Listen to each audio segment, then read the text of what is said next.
शनि, जिनको कर्म फलदाता कहा गया है, जो सबसे धीमी गति से चलने वाले ग्रह भी हैं, 29 मार्च 2025 को उनका राशि परिवर्तन होगा। और ये इस वर्ष का पहला राशि परिवर्तन होगा जो इन चार ग्रहों में सबसे बड़ा परिवर्तन है। देखिए, शनि जो है वो नव ग्रहों में सबसे धीमी गति से चलता है, एक राशि में 2.5 वर्ष तक रहता है, उसके बाद वो अपनी राशि बदलता है। इसीलिए इसका प्रभाव भी सबसे लंबे समय तक देखने को मिलता है। जब भी शनि राशि बदलते हैं तो हर एक व्यक्ति पर उसका प्रभाव पड़ता है। कुछ लोगों की शनि की 7.5 खत्म होती है तो कुछ लोगों की शुरू होती है। कुछ लोगों के ऊपर शनि की ढैया खत्म होती है तो कुछ लोगों के ऊपर शनि की ढैया शुरू होती है। और शनि की अगर महादशा की बात करें तो 19 वर्ष की शनि की महादशा होती है। देखिए, शनि के नाम से लोग डरते क्यों हैं? क्योंकि शनि को जो उपाधि दी गई है वो कर्म फलदाता की दी गई है, न्याय करने वाला, न्यायाधीश की उपाधि दी गई है। अब शनि क्या कहते हैं? शनि कहते हैं कि किस्मत कुछ नहीं, भाग्य कुछ नहीं, जो कर्म करोगे वो फल आपको देखने को मिलेगा। अभी जो शनि है वो अपनी मूल त्रिकोण राशि कुंभ राशि में विराजमान है, लेकिन 29 मार्च को वो गुरु की राशि मीन राशि में प्रवेश कर जाएंगे। अब कन्या राशि के लोगों के जीवन पर किस तरह से वो प्रभाव देंगे, चलिए जानते हैं। जय माता दी दोस्तों, आप सभी का स्वागत है हमारे YouTube चैनल अमृता एस्ट्रो पर। और इस वीडियो में बात कर रही हूं मैं कन्या राशि के लोगों के बारे में। देखिए, लग्न की बात नहीं कर रही हूं मैं, राशि, चंद्र राशि पर आधारित, यानी कि कन्या राशि के लोगों के जीवन पर किस तरह से शनि के इस गोचर का प्रभाव होगा उसके बारे में।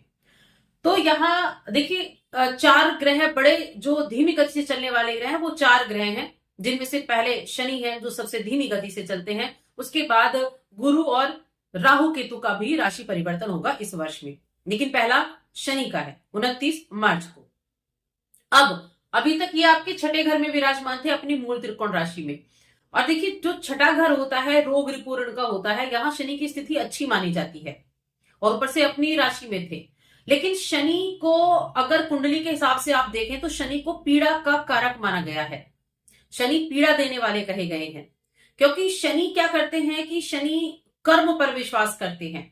अगर तुम्हें रिजल्ट पाना है तो कर्म करना पड़ेगा, इस चीज में शनि विश्वास रखते हैं। अब यहाँ जो शनिदेव है वो आपके सप्तम भाव में प्रवेश करेंगे 29 मार्च को। ये है आपका सप्तम भाव। शनि की कुछ पसंदीदा राशियां भी हैं, कुछ मित्र राशि है, कुछ गुरु की राशि है, उनमें शनि अच्छे रिजल्ट देते हैं। लेकिन जब शत्रु राशि में बैठते हैं या फिर शत्रु के साथ बैठते हैं तब रिजल्ट अच्छे नहीं देते हैं। और यही जब महादशा अंतरदशा चलती है तब भी उसका इफेक्ट देखने को आपको मिलता है। अब देखिए, शनि जो है वो गुरु की राशि में जा रहे हैं। गुरु की राशि में वो चाहकर भी बुरे रिजल्ट नहीं दे पाते, क्योंकि वो देवता गुरु, यानी कि गुरु है तो उनकी राशि है। इसके अलावा शनि अपनी राशि में होते हैं तब भी अच्छे रिजल्ट देते हैं। इसके अलावा शनि अपने मित्र की राशि यानी शुक्र की राशि में भी अच्छे रिजल्ट देते हैं। सप्तम भाव में बैठकर शनि 3 जगह पर दृष्टि भी डालेंगे। शनि के पास 2 एक्स्ट्रा दृष्टि होती है, पहली होती है तीसरी और दूसरी होती है 10वीं दृष्टि। सप्तम दृष्टि हर एक ग्रह के पास है। तो एक तो आपका सप्तम भाव शनि से प्रभावित हुआ, दृष्टि कहां गई? आपके नव भाग्य भाव पर गई, आपके लग्न पर गई और आपके चौथे घर पर गई। ये 3 भाव भी आपके शनि से प्रभावित हो गए। अब क्या रिजल्ट होगा? देखिए, सप्तम भाव क्या है? सप्तम भाव है पार्टनरशिप का, आपका वैवाहिक जीवन आप कह लीजिए या आप अपने बिजनेस को आप कह लीजिए। तो एक तो इस समय ये गोचर की बात हो रही है, आपकी कुंडली में शनि की पोजीशन क्या है उसकी बात नहीं हो रही है, यहाँ गोचर में आपको क्या रिजल्ट देखने को मिलेंगे। तो देखिए, एक तो जो शनि है वो क्या करेंगे, वैवाहिक जीवन में थोड़ा सा कहीं ना कहीं अहम ले आते हैं। अहम की भावना आपके अंदर आ जाती है, वैचारिक मतभेद हो जाते हैं, क्योंकि कहाँ अपोजिट है ना, शनि देख भी रहे हैं, कहाँ लग्न को देख रहे हैं और सप्तम में बैठे हुए हैं। तो वैचारिक मतभेद हो जाते हैं। ऐसा नहीं है तो पार्टनर को हेल्थ इश्यू हो जाते हैं, तो उनकी हेल्थ का ध्यान रखें।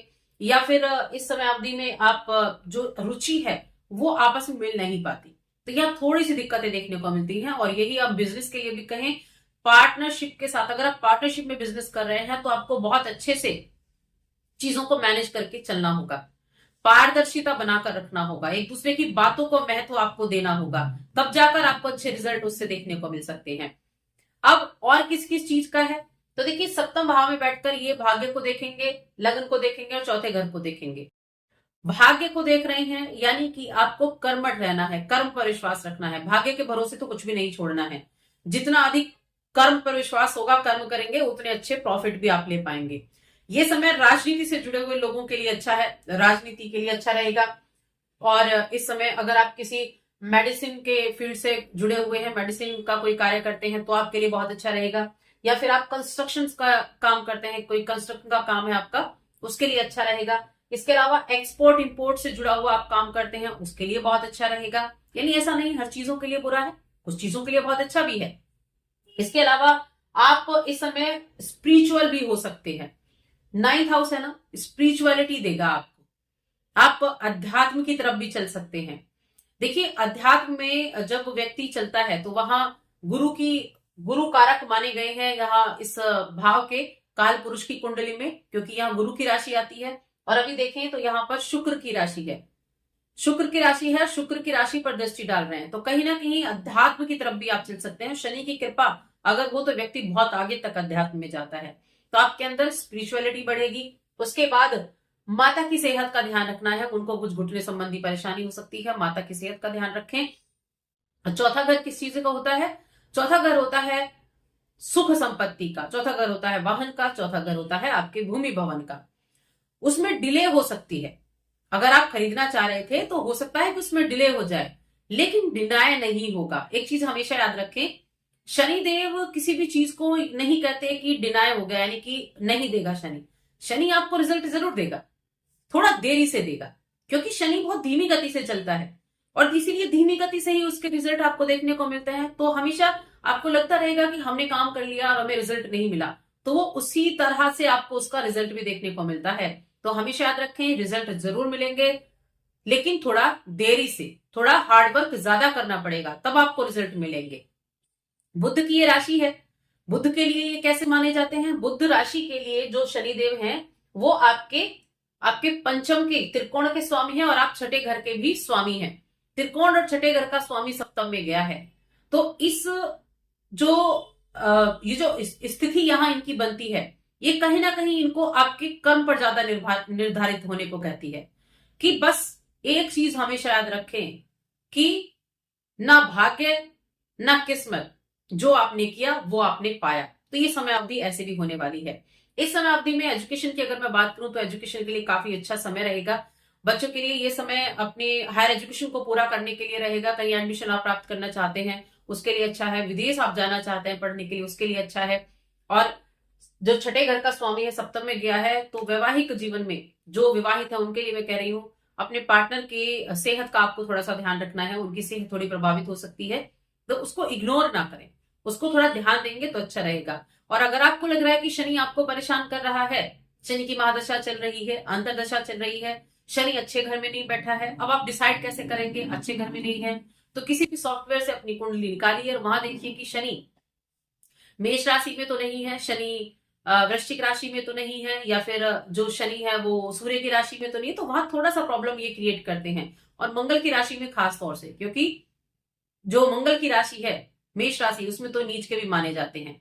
नीच के छठे घर में अगर हो तो बहुत अच्छा योग बनता है, लेकिन और कहीं बैठे हो तो वहां कहीं ना कहीं आपको थोड़ा प्रॉब्लम क्रिएट करते हैं, या फिर अशुभ ग्रहों के साथ हो जाएं तो भी आपको थोड़ा सा प्रॉब्लम वो दे देते हैं। तीसरे घर में है तो अच्छे हैं, लेकिन मंगल की राशि में नहीं। तो आपकी कुंडली में आपके 11वें घर में है, आपके नवम भाव में है, आपके छठे घर में है, तो यहाँ स्थितियां फिर भी अच्छी मानी जाती हैं शनि के लिए। अष्टम भाव में भी मैं कहूंगी आयु में वृद्धि करने का काम करता है शनि, क्योंकि जहां बैठता है उसमें वृद्धि भी करता है, उस चीज में वृद्धि भी करता है, तो आयु में वृद्धि करता है, ऑकल्ट की तरफ लेकर जाता है। तो इस तरह से आप शनि की स्थिति अपनी कुंडली में जांच भी सकते हैं और शनि के लाभ भी आप उठा सकते हैं। अब उपाय आपको क्या करना है? अगर आपको लग रहा है कि शनि आपको परेशान कर रहा है, तो उपाय के तौर पर प्रत्येक शनिवार के दिन आपको सुंदरकांड का पाठ करना है और रेगुलर बेस यानी कि प्रतिदिन आपको हनुमान चालीसा का पाठ करें। सुंदरकांड शनिवार के दिन और हनुमान चालीसा का प्रतिदिन आपको पाठ जरूर करना है।